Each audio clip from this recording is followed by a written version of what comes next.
कर्मों का फल हमें अवश्य मिलता है। जैसे भी कर्म किए होंगे वैसा ही फल भी मिलेगा। आधुनिक होने के चक्कर में इस सत्य को मत भूल जाना। मित्रों, हम अपने मानव जीवन में जैसे कर्म करते हैं उनका वैसा ही फल हमको इस जीवन में भोगना पड़ता है। लेकिन हम इस बात को समय से समझ नहीं पाते। जब तक हमें इस बात का बोध होता है कि हमने जो भी कर्म किए हैं उनका परिणाम क्या होगा, तब तक समय बहुत अधिक बीत चुका होता है। आइए आज हम जानते हैं कि यह कर्म कितनी प्रकार के होते हैं। वीडियो शुरू करने से पहले हम बताना चाहते हैं कि आप हमारे चैनल पे नए हो तो लाइक, कमेंट और सब्सक्राइब जरूर करें। आपके एक लाइक से ही हम मोटिवेट होते हैं और हमें प्रेरणा मिलती है। हमारे भारत में कई महापुरुषों ने कर्म के विषय में कई शोध किए हैं। हमारे पुरातन धर्म शास्त्रों में भी कर्म फल का बड़ा ही विस्तृत वर्णन किया गया है। उनके अध्ययन के अनुसार यह कर्म 3 प्रकार के होते हैं। पहला है क्रियमाण कर्म। मानव जीवन में नित्य प्रति जो कर्म सुबह उठने से लेकर दिन भर कुछ भी क्रियाकलाप या कर्म किए जाते हैं उन्हें क्रियमाण कर्म कहा जाता है। क्योंकि इन कर्मों के करने से मानव जीवन गतिमान रहता है। क्योंकि मुर्दा या निर्जीव वस्तुएं कर्म करने में समर्थ नहीं हो सकती। नित्य प्रति कर्म करना हर जीव का कर्तव्य है। कोई भी व्यक्ति अपनी बुद्धि के अनुसार कैसे भी कर्म कर सकता है, लेकिन यह क्रियमाण कर्म उसके जीवित होने और एक गतिशील आत्मा के होने का आभास कराते हैं। इस प्रकार से किए जाने वाले नित्य कर्मों का फल अधिकांश साथ साथ ही प्राप्त हो जाता है।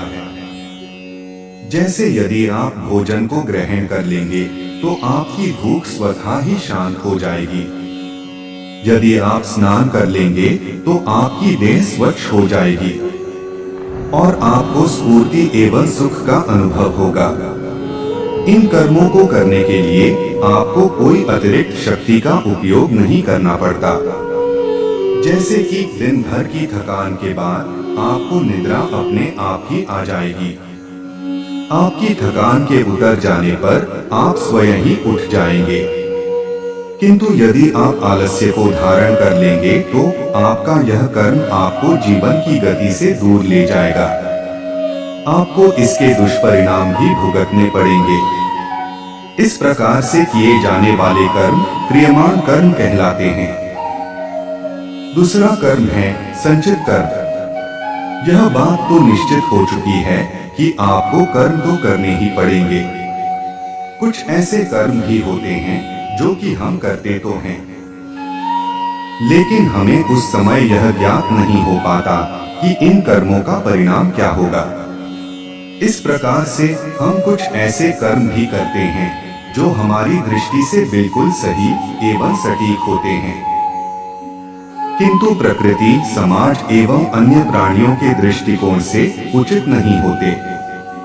हम यह अक्सर यह सोचते रहते हैं कि हमने जो भी किया उसका हमें अच्छा ही परिणाम मिलेगा, लेकिन कई बार ऐसा नहीं होता और हमें अपनी कर्म करने की सोच में परिवर्तन लाना ही पड़ता है। इस प्रकार से कर्म करते हुए कुछ ऐसे कर्म भी होते हैं जो कि हमारे चित्त की अंतर्दशा में जाकर एकत्र हो जाते हैं। साथ ही उन कर्मों का फल भी चित्त में ही विद्यमान हो जाता है। जब तक हमें अपने इन कर्मों का फल प्राप्त नहीं हो जाता तब तक वह कर्म हमारे चित्त में भी समाहित रहते हैं।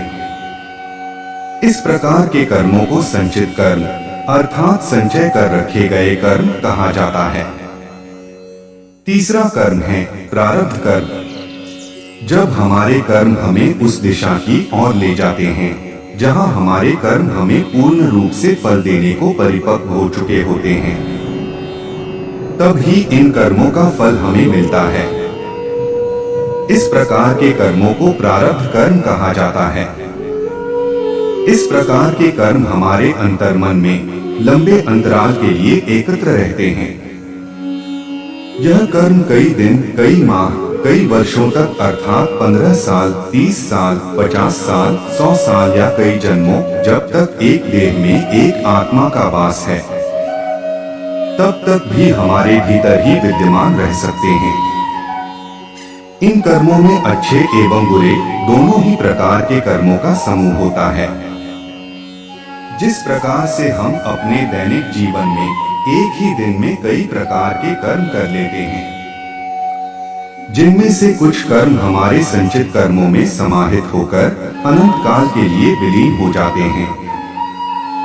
इस प्रकार से किए गए कर्मों का एक बड़ा भाग लाखों की संख्या में संचित कर्मों के एक विशाल समूह का रूप धारण कर लेता है।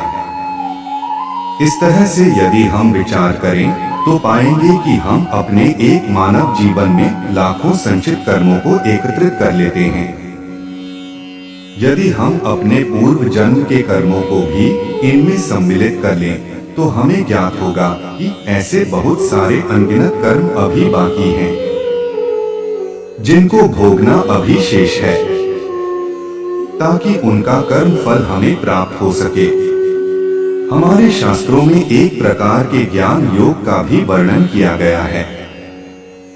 जैसे ही मनुष्य साधना शैली के द्वारा इस ज्ञान योग को सिद्ध कर लेता है, उसी समय उसके जीवन में से प्रारब्ध कर्म समाप्त हो जाते हैं और ऐसा आभास होता है कि वर्षों तक अंधकार में कैद रहने के बाद एक प्रकाशमय दीपक की रोशनी से जीवन जगमग सा हो उठा है।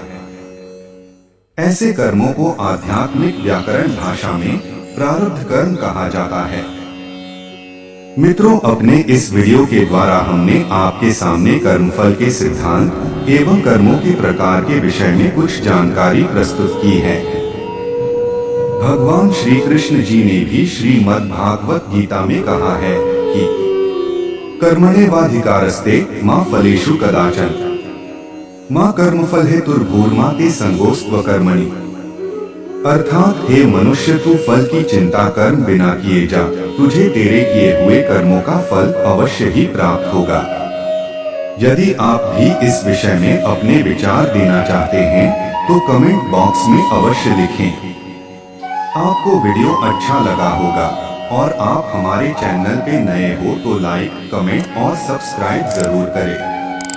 आपके एक लाइक से ही हम मोटिवेट होते हैं और हमें प्रेरणा मिलती है। धन्यवाद।